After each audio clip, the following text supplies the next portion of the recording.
Hello दोस्तों, राधे राधे। कैसे हैं आप लोग।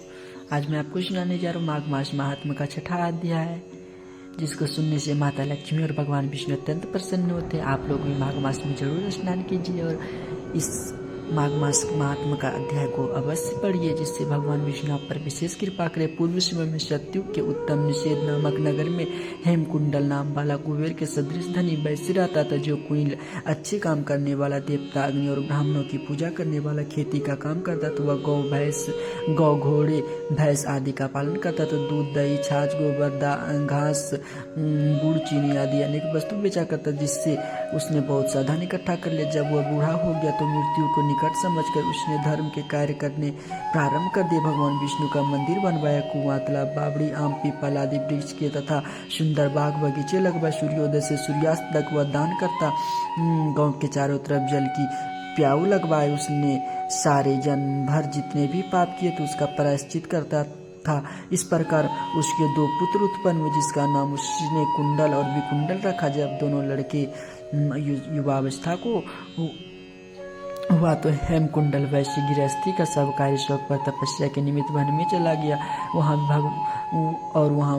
विष्णु की आराधना में शरीर को सुखाकर अंत में विष्णु लोक को प्राप्त हो। उसके दोनों पुत्र लक्ष्मी के मध्य को प्राप्त होकर बुरे कर्म में लग गए। वैश्यागामी वीणा और बाजे लेकर वैश्याओं के साथ गाते फिरते थे। अच्छे सुंदर वस्त्र पहनकर सुगंधित तेल आदि लगाकर भांड और खुशामदियों से घिरे हुए हाथी की सवारी और सुंदर घरों में रहते थे। इस प्रकार ऊपर बोए हुए बीज के सदृश वह अपने धन्य को बुरे कामों में नष्ट करते थे। कभी किसी सत पात्र को दान आदि नहीं करते थे, न ही कभी हवन देवता या ब्रह्मा की सेवा तथा विष्णु का पूजन नहीं करते थे। दोनों थोड़े दिन में उनका धन सब नष्ट हो गया और वह दरिद्र को प्राप्त होकर अत्यंत दुखी हो गए। भाई जन सेवक उपजीवी सब उनको छोड़कर चले गए। तब इन्होंने चोरी आदि करना आरंभ कर दिया और राजा के भय से नगर को छोड़कर डाकुओं के साथ वन में रहने लगे और वहां अपने तीक्ष्ण बाणों से वन की पक्षी हिरण पशु तथा हिंसक जीवों को मारकर खाने लगे।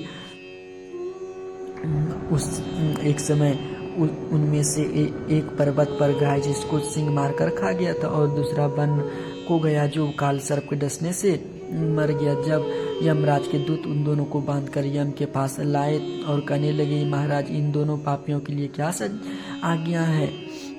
माघ मास महात्मा का छठा अध्याय संपूर्ण हुआ। राधे राधे दोस्तों। कमेंट बॉक्स में जय जय श्री राधे जरूर लिखिएगा और आप लोग भी माघ मास के स्नान का पुण्य प्राप्त जरूर कीजिएगा। माघ मास में जरूर स्नान कीजिएगा, जिससे भगवान विष्णु और माता लक्ष्मी आप पर प्रसन्न हो।